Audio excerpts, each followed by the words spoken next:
Jumpa lagi di Sisi Baik, tempat berbagai fakta unik dan pengetahuan menarik. Menjadi pemimpin memang tidak mudah. Dibutuhkan keberanian, memiliki kasih sayang, tanggung jawab dan sikap melayani. Tetapi, tidak semua pemimpin di dunia memiliki sikap itu. Sepanjang sejarah, terdapat banyak pemimpin kejam yang menggunakan teror dalam mengendalikan wilayah dan rakyatnya. Memerintah dengan tangan besi dan haus akan pengakuan dan kekuasaan. Penasaran dengan pemimpin terkejam di dunia? Tetaplah di Sisi Baik.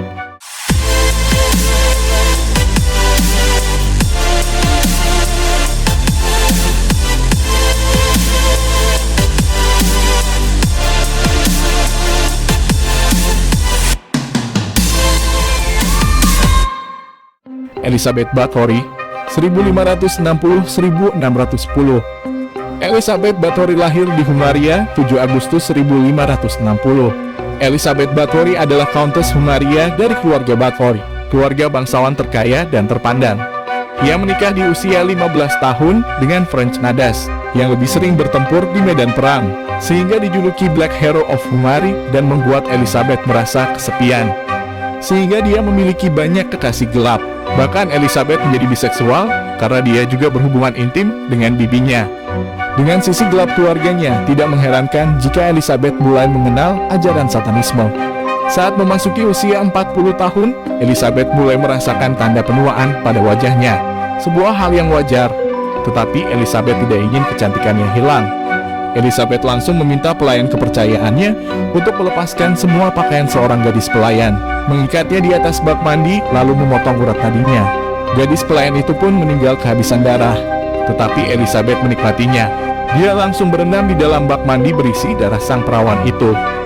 Sejak itu, Elizabeth sering memuaskan hasrat seksualnya dengan menyiksa gadis-gadis muda yang menjadi pelayan istananya. Mereka selalu dibuat tanpa busana, dicambuk, diikat, dan menggunakan berbagai alat untuk menyakiti bagian-bagian tubuh tertentu. Karena Elizabeth percaya bahwa mandi darah perawan akan membuat dia selalu awet muda. Ratusan nyawa melayang hanya untuk memenuhi hasrat Elizabeth untuk cantik sepanjang usianya. Hal sadis dan gila ini terus dilakukannya. Bahkan meluas hingga penipuan pada gadis-gadis desa dengan iming-iming akan menjadi pelayan istana. Tetapi semua bernasib sama. Tentu saja mandi darah perawan tidak memberikan efek apapun pada penuaan yang wajar terjadi pada manusia. Tetapi Elizabeth merasa hal itu karena darah perawan gadis kelas rendah tidak cukup. Sehingga dia mulai menculik gadis-gadis bangsawan yang menurutnya memiliki darah dengan kualitas yang lebih baik. Hilangnya gadis-gadis dari keluarga kaya dan bangsawan tentu saja menjadi berita besar. Tetapi Elizabeth tidak menghentikan aksinya, karena dia senang melihat gadis yang sudah diikat dan pelan-pelan meninggal karena kehabisan darah. Tidak hanya mandi darah perawan, Elizabeth bahkan meminum darah mereka untuk memancarkan kecantikan dari dalam. Hingga akhirnya pada bulan Desember 1610, pasukan yang dipimpin oleh sepupu Elizabeth sendiri menyerang kastilnya. Di sana ditemukan mayat seorang gadis tergeletak di atas meja makan, serta gadis lain yang hampir meninggal dan terikat di tiang dengan urat nadi yang mengeluarkan darah. Puluhan mayat yang sudah membusuk pun ditemukan. Dari daftar korban yang ditemukan tewas dan pengaduan berbagai pihak yang kehilangan anak gadisnya, setidaknya 650 orang yang menjadi korban kesadisan Elizabeth Bathory. Hal sadis dan mengenaskan ini dibawa ke pengadilan. 4 pelayan Elizabeth yang terlibat pembunuhan dihukum mati. Elizabeth sendiri hanya mendapat hukuman dikurung dalam kamarnya yang dibuat tertutup dan hanya menyisakan lubang kecil untuk memberi makanan. Di tahun 1614, pada usia 54 tahun, Elizabeth Bathory ditemukan meninggal dengan wajah tertelungkup di atas lantai. Queen Mary ke-1, 1516-1558. Queen Mary ke-1 adalah wanita pertama yang berhasil mengklaim tahta Inggris dan mendapatkan dukungan pada awal pemerintahannya. Meski hanya memerintah dalam waktu singkat, Queen Mary ke-1 meninggalkan jejak dalam sejarah. Queen Mary ke-1 adalah seorang penganut Katolik Roma yang taat, tetapi usahanya untuk mempertahankan paham Katolik dengan cara menjatuhkan hukuman yang kejam terhadap penganut Protestan. Dan kemudian dalam periode 4 tahun kekuasaannya, ia telah membakar lebih dari 300 orang penganut Protestan tersebut, yang membuat ia kemudian dijuluki Bloody Mary. Mary meninggal pada usia 42 tahun di Istana St. James pada 17 November 1558. Temerlan.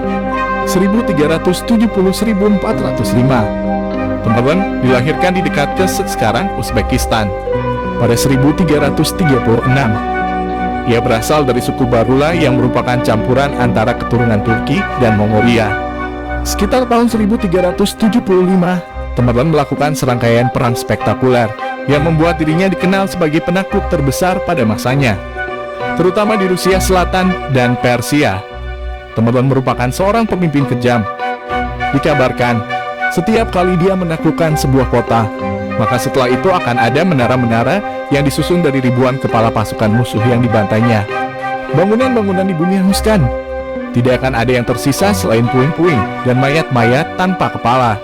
Kota Urgach menjadi saksi kebrutalan pasukan Tamerlan. Kota itu diratakan dengan tanah sampai tidak ada lagi bangunan yang berdiri. Sosoknya dikenal publik barat sebagai Tamerlan, sosok pembantai brutal dan bengis. Vlad ketiga, Pangeran Wallachia, 1448-1476. Vlad ketiga, atau yang sering dikenal dengan Vlad ketiga si Dracula, adalah Pangeran Wallachia yang mulai berkuasa pada 1456. Dalam sejarah, Vlad terkenal akan perlawanannya terhadap ekspansi Kesultanan Utsmaniyah. Kejamannya bermula dari Vlad kecil yang suka membunuh binatang yang tak berdaya demi melampiaskan kekejamannya. Hal pertama yang dilakukan Vlad ketika berkuasa adalah melakukan reformasi dengan cara menyula, yaitu metode pembunuhan dengan cara menusukkan tiang pancang sebesar lengan ke bagian bubur korbannya dan mendirikan pancang tersebut. Orang-orang pertama yang menjadi korbannya adalah para bangsawan di Wallachia. Karena sebelum Vlad ketiga berkuasa, para bangsawan itu adalah penguasa Wallachia. Sementara penguasa tahta Wallachia hanyalah boneka belaka. Selain membunuh para bangsawan dengan menyulanya, ia juga membantai prajurit Kesultanan Utsmaniyah di Tirgovista, membakar pemuda pelajar Turki di Wallachia, dan menyulat 30.000 pedagang Turki. Adolf Hitler, 1933-1945.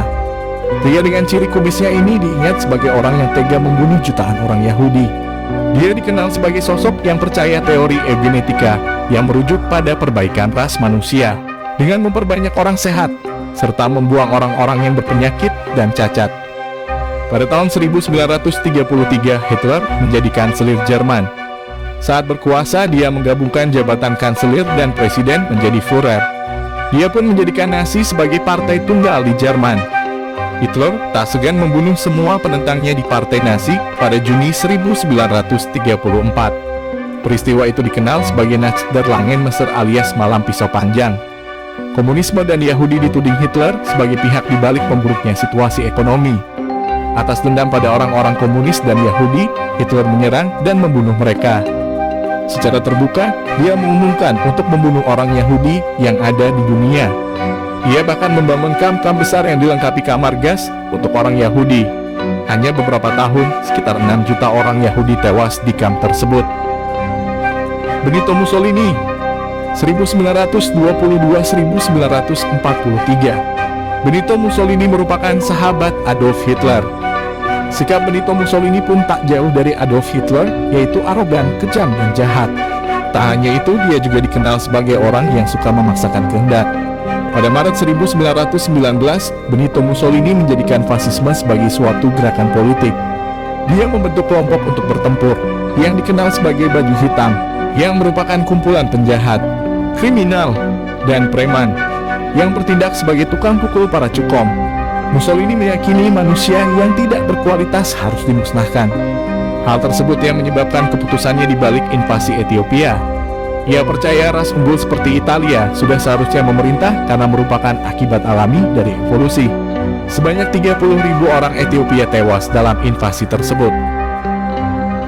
Pol Pot, 1975-1979. Pol Pot dikenal sebagai salah satu pemimpin negara yang kejam dan bertanggung jawab atas kematian sekitar 2 juta warga Kamboja.